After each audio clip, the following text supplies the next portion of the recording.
Breaking news now on Fox 61, Connecticut's news station. Fallen bricks and broken hearts. You're looking at the aftermath of a crash that killed 4 people, including 3 brothers. It's breaking news we've been covering since early this morning. Thanks for joining us for the Fox 61 News at 6. I'm Brent Harden. And I'm Sarah Sanchez. This all happened late Wednesday night, and Fox 61's Alicia Hercules takes us to Cherry Street, where a community is in shock.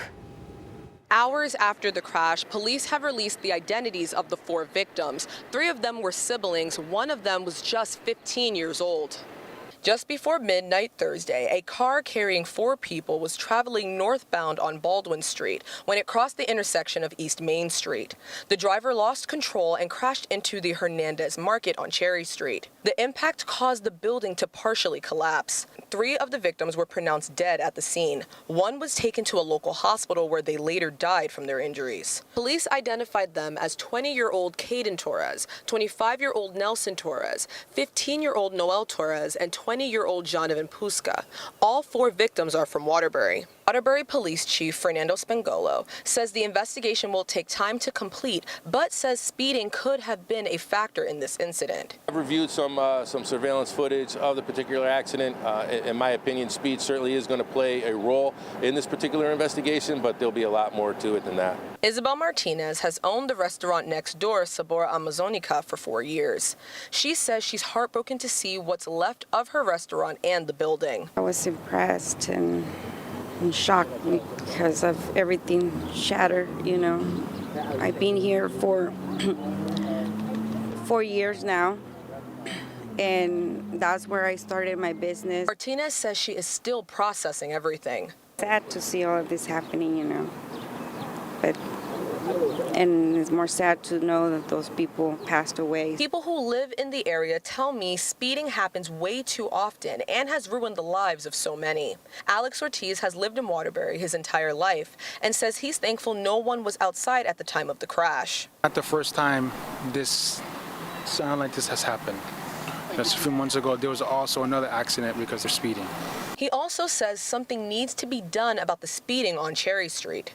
Deatrice Dawkins has called Waterbury home for 57 years. She says more accidents could happen if measures for managing speed are not taken. They need speed bumps. The light is obviously doing no good because everybody tries to beat the light. So many lives are being taken because of the recklessness of other people, which is not fair to the family. There were no people in the building at the time of the crash, and the Waterbury police are still investigating how it happened. In Waterbury, Alicia Hercules, Fox 61. In your education report tonight, New Haven public school leaders have some tough choices to make. You know, the district faces a multi-million-dollar budget deficit. It's being forced to make some cuts, and some of those decisions are being outlined at a school board meeting tonight. That's where we find Fox 61's Bridget Buorlo. She's about to go into that meeting. So, Bridget, what's at stake here? Well, good evening, Sarah and Brent. As COVID-19 pandemic-related funding dries up for so many school districts, a lot of them in our region are facing these massive budget deficits, but none more so than New Haven, one of the biggest districts in our state, and it could lose up to 10% of its operating budget starting next year, and that means more than $23 million is off the table, assuming that the city and the state doesn't pitch in more for their overall budget. So this leaves leaders to make some tough choices about where to cut. And I'm told that some of the areas that could see cuts are in terms of class sizes. We could see them being larger. We could see some staff layoffs. So we could also see some temporary school closures or even the elimination of some school sports, some club programs, specifically in the arts. So we're hoping to get some more clarity on what could be on the chopping block. The New Haven superintendent is set to take to the podium before the Board of Alders, who will have the ultimate say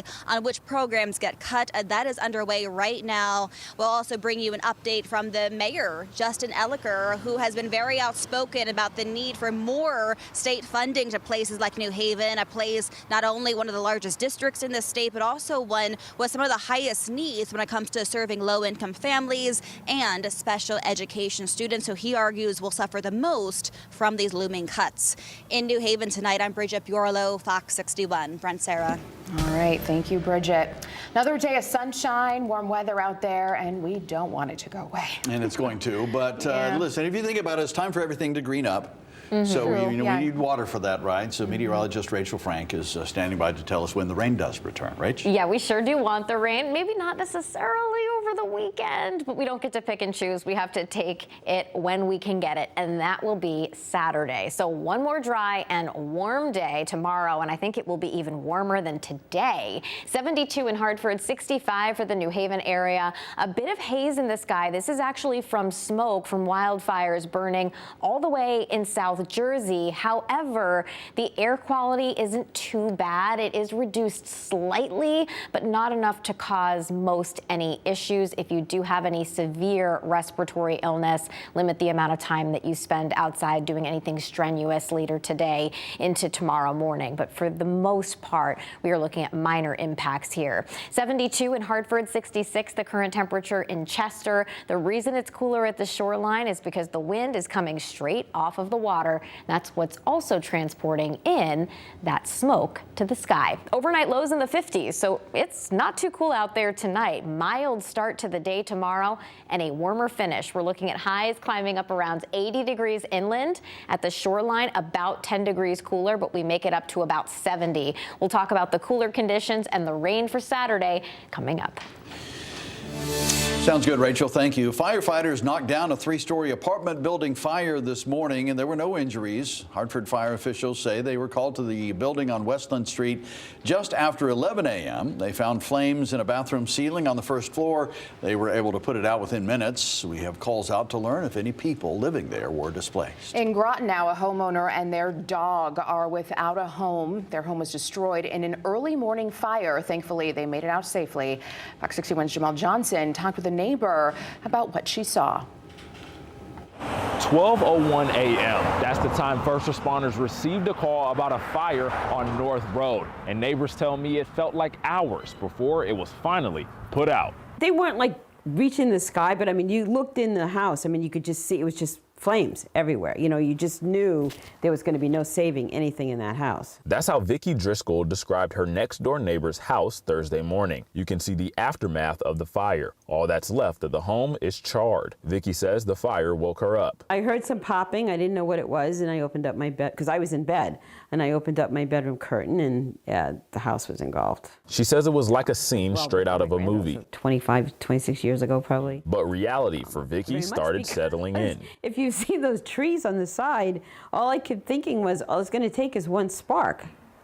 So I did what most women did. I panicked and I screamed to myself, and I'm like, what am I going to do? Because then you start thinking, what if I have to evacuate? What if I have to get out of here? Located the key, I knew where that was, and just put it out on the kitchen table in case I had to dash out. Luckily for Vicki, the flames didn't reach her house, but it put into perspective how important it is to have a plan. You can have a plan, and then when the reality hits, you have to like calm yourself down, because all the plan goes right out your head and you're like, flee. Vicki's house was built by her father in 1958. She says the home next door was built by a family friend that same year. Because I was home for 2 years with COVID. The house isn't just where the next door neighbor lives, it's a part of her childhood. We remembered coming up here and painting little things and picking up nails, and I mean, we literally were here while they were building these houses.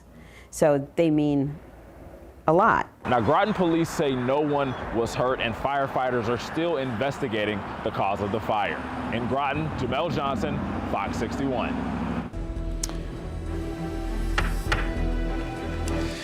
A West Hartford woman faced a judge today charged in connection to a deadly hit and run in November. 84-year-old Sue Deffenbaugh did not enter a plea. The judge gave Deffenbaugh permission to drive because of her lack of a criminal record, but says she cannot be on the road between 7 p.m. and 6 a.m.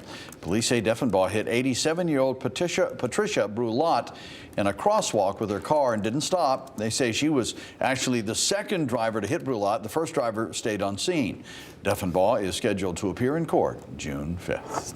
And a Lisbon man accused of hitting and killing a pedestrian with his car while drunk faces new charges tonight. 36-year-old William Stonier of Lisbon was arrested yesterday on second-degree manslaughter charges. Stonier was already charged with DUI in the crash last October on River Road in Lisbon. The pedestrian, Richard DuPont of Jewett City, died in the accident. Stonier's arrest record says his blood alcohol level was over twice the legal limit and that he was traveling over 80 miles per hour right before the crash. He's being held right now on a $300,000 bond.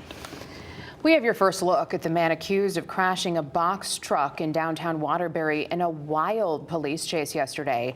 29-year-old Dante Walton appeared before a judge today where he was charged. The judge set his bail at $750,000, which is even higher than prosecutors had requested. The judge called the incident a serious threat to public safety.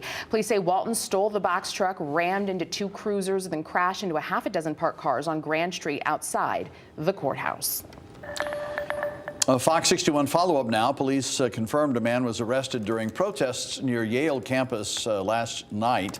New Haven police say Mark Colville was protesting outside Shabtai, a Jewish student society on Orange Street, during an event featuring controversial Israeli National Security Minister Itamar Ben-Gvir. Around 10:30 p.m., police were helping attendees leave when they say Colville kicked two vehicles and then hit a third with his hand. He is charged with disorderly conduct and interfering with police and was later released on $2,000 bond. And now two state Republicans urge Connecticut Attorney General William Tong to investigate, quote, possible civil rights violations at Yale University. House Republican leader Vincent Candelora and Senate Republican leader Stephen Harding released a statement reading in part, quote, time and again, he casts himself as Connecticut's chief enforcer of justice. If Jewish students were harassed or blocked from moving freely on campus this week, the Attorney General has a duty to act. End quote. A Hartford County man's been charged in a West Farms Mall robbery last summer. Willie White pleaded not guilty to stealing multiple pairs of designer sunglasses at the Sunglass Hut last July. Police say he showed employees a gun during that robbery. White has been behind bars ever since. If convicted, he could serve up to 15 years in prison.